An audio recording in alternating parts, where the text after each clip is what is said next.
ছোট্ট মেয়েটি শুধু ব্যাজটি স্পর্শ করেছিল এবং মুহূর্তের মধ্যে অন্য একটি সময়স্থানের মধ্যে চলে গিয়েছিল। মেয়েটি সঙ্গে সঙ্গে একটু ঘাবড়ে গিয়েছিল। তার পাশের লোকেরা ভেবেছিল সে পাগল হয়ে যাচ্ছে, যার কারণে সে একটু বিব্রত বোধ করেছিল। কিন্তু মেয়েটি তার কৌতূহল দমন করতে পারল না এবং আবারও ব্যাজটি স্পর্শ করল, যার ফলে সে আবার সোনালী গমের ক্ষেত দেখতে পেল। এরপর মেয়েটি ব্যাজটি হাতে তুলে নিল এবং একই সাথে সে অন্য একটি স্থানে প্রবেশ করল। যখন সে কৌতূহল নিয়ে চারদিকে তাকাচ্ছিল, তখন দূরে একটি রহস্যময় ভবিষ্যৎ শহর দেখা গেল। সেই শহরের দিকে যেতেই একটি দেয়ালে ধাক্কা খেল। পাশে থাকা সুদর্শন যুবকটি তাকে ব্যাজটি তুলে দিতে চেয়েছিল, কিন্তু জিয়াওমি তাকে সঙ্গে সঙ্গে থামিয়ে দিল, কারণ সে ভয় পেয়েছিল যে এই গোপনীয়তা ফাঁস হয়ে যাবে। এরপর সে চুইংগামের মরক দিয়ে ব্যাজটি মুড়িয়ে নিল।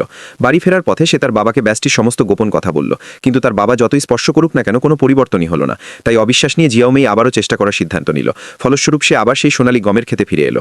বাবা ভাবলেন মেয়ে শুধু ভান করছে, তাই তিনি ব্যাজটি ছিনিয়ে নিয়ে নিজের পকেটে রেখে দিলেন।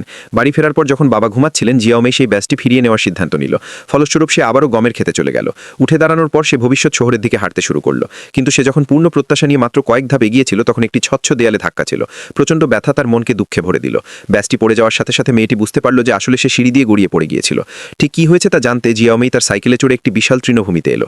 সেই প্রযুক্তি ভরা ভবিষ্যৎ জগৎটি মন ভরে অনুভব করতে চেয়েছিল। এখানে লোকেরা উড়ন্ত যন্ত্র পড়ে অবাধে উঠতে পারে, ভাসমান ট্রেনগুলির কোনো ট্র্যাকই ছিল না, এমনকি নতুন শক্তির গাড়িগুলিও সব আকাশে চলত। এখানকার প্রতিটি জায়গা অত্যাধুনিক প্রযুক্তির প্রকাশ ঘটায় এবং বিশাল পুনর্ব্যবহারযোগ্য নাকেটগুলি আন্তর্নাক্ষত্রিক ভ্রমণকে বাস্তবে পরিণত করেছে। কিন্তু যখন জিয়াওমি খুশি মনে নভোচারীদের সাথে মহাকাশযানে উঠছিল, তখন সে আবিষ্কার করল যে সে যেন জলের মধ্যে হেঁটে যাচ্ছে এবং ব্যাজটির পেছনের কাউন্টডাউনটিও শূন্যের কাছাকাছি চলে এসেছিল। তবুও সে হাল ছাড়েনি এবং মহাকাশযানটির দিকে হাঁটতে থাকলো। কিন্তু পরের মুহূর্তেই তার চোখের সামনে দৃশ্য বাস্তব জগতে ফিরে এলো। ব্যাজটির উৎস জানতে জিয়াওমি বাড়ি ফিরে ইন্টারনেটে তথ্য অনুসন্ধান করতে শুরু করলো। সে আবিষ্কার করলো যে একটি দোকানে একই ধরনের ব্যাজ বিক্রি হচ্ছে। পরের দিন সে কপালে ভাঁজ নিয়ে সেই দোকানে গিয়ে খোঁজ নিল, কিন্তু অপ্রত্যাশিতভাবে দুজন দোকান কর্মচারী অস্ত্র বের করে তার দিকে তাক করলো এবং জিয়াওমিকে সেই ব্যাজটি দেখে বাধ্য করতে লাগলো। ঠিক এই সংকটময় মুহূর্তে জানলা দিয়ে হঠাৎ একটি লোহার বল ছুড়ে মারা হলো। বিস্ফোরণের সাথে সাথে দোকান কর্মচারীরা শূন্যে স্থির হয়ে গেল। এরপর একজন ক্ষিপ্র ছোট্ট মেয়ে ভেতরে ছুটে এলো। সে জিয়াওমিকে ধরে বিস্ফোরণের শেষ সেকেন্ডের আগেই দোকান থেকে পালিয়ে গেল।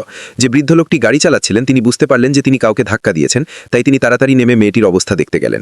এই সময় পাশে থাকা জিয়াওমিও হতবাক হয়ে গিয়েছিল, কিন্তু মেয়েটি গুরুতরভাবে বিকৃত হয়ে যাওয়া দেখে সম্বিত ফিরে পাওয়া জিয়াওমি তাড়াতাড়ি সুযোগ বুঝে চালকের আসনে ছুটে গেল।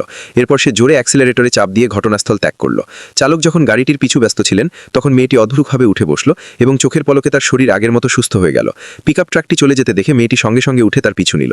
জিয়াওমি ভেবেছিল সে সফলভাবে পালাতে পেরেছে, কিন্তু অপ্রত্যাশিতভাবে মেয়েটি উড়ন্ত মানুষের গতিতে ছুটে এলো। জিয়াওমির অবিশ্বাস্য ভরা চোখের সামনেই মেয়েটি লাফ দিয়ে গাড়ির উপর উঠে পড়ল।